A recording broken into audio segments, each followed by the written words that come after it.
लालपुर गांव में रामचंद्र नाम का एक व्यापारी रहता था।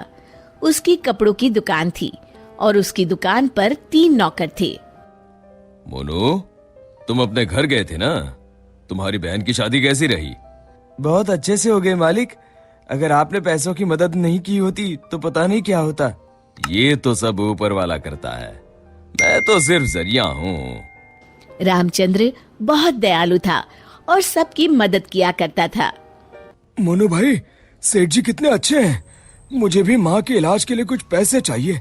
मदद नहीं, बस एडवांस दिलवा दीजिए ना।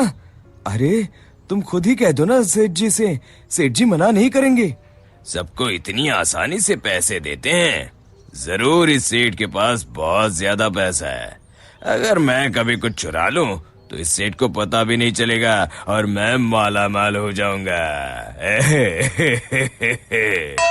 एक दिन रामचंद्र जी को हाथ में चोट लग जाती है। उनका हाथ सूज जाता है तो वो अपनी हीरे की नई अंगूठी उतारकर दराज में रख देते हैं और भानु वो देख लेता है। अब तेरी किस्मत बदलने वाली है भानु बेटा।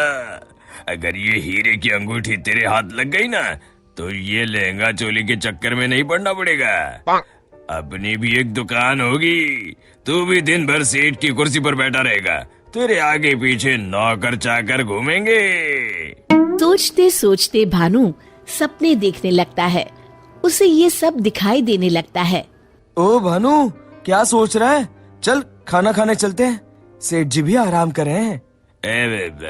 तुम लोग जाओ यार, मेरा मन नहीं है। क्यों?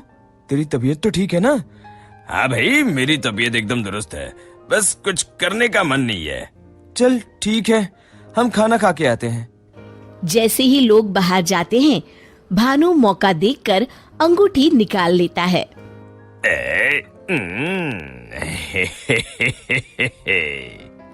शाम के समय आज का हिसाब खत्म करो बच्चों, अब दुकान बंद करने का समय हो गया है।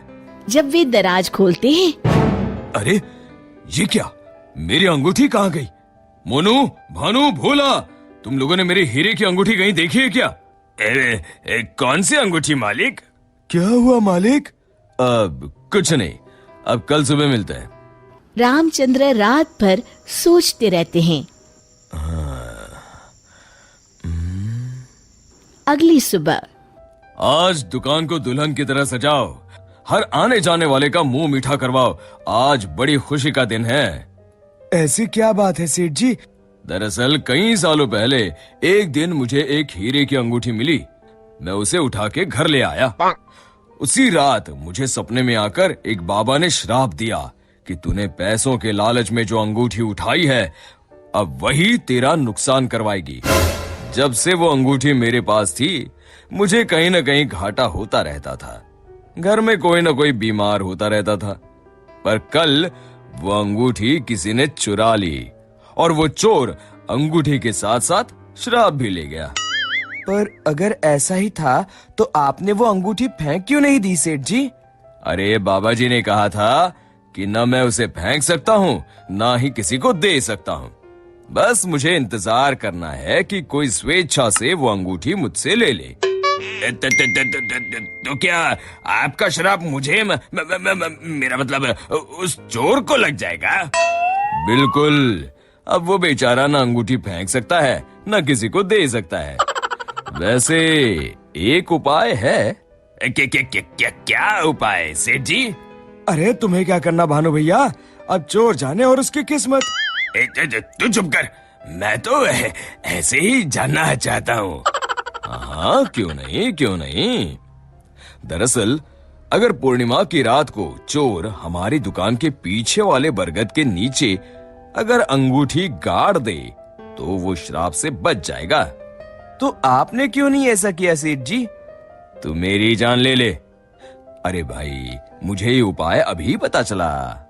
कल पूर्णिमा है, कल मैं उस अंगूठी को गाड़ने वाला ही था। लो, कर लो बात, अब तो चोर गया काम से। भानु पसीना पसीना हो जाता है। रामचंद्र अगली रात बरगद के पीछे छुपकर बैठ जाते हैं। तभी उन्हें एक परछाई आती हुई दिखती है। जैसे ही वो परछाई पेड़ के नजदीक आकर गड्ढा खोदने लगती है, रामचंद्र जी सामने आ जाते हैं।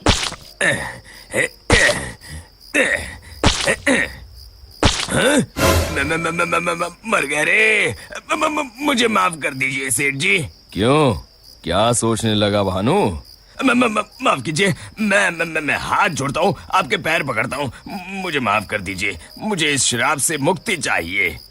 ये क्या अगड़म बगड़म बोल रहा है? शराब से मुक्ति चाहिए तो प्रायश्चित कर और कसम खा, आज के बाद कभी चोरी नहीं करूंगा। नहीं नहीं नहीं नहीं नहीं करूंगा मालिक, मुझे पुलिस को मत सौंपिएगा, चाहे नौकरी से निकाल दीजिए। मैं कल ही चुपचाप गांव छोड़ के चला जाऊंगा। मैं नया काम देख लूंगा और कभी चोरी नहीं करूंगा। वादा? वादा मालिक, वादा। अरे भाई, अगर तुम वफादारी की कसम खाओगे तो मैं तुम्हें काम छोड़कर कैसे जाने दे सकता हूँ। आप सच में महान है मालिक, आप सच में महान है। महान तो वो ऊपर वाला है। अब चलो काम पर लग जाओ। शिक्षा, अगर किसी को अपनी गलती का एहसास हो जाए तो उसे माफ कर देना चाहिए।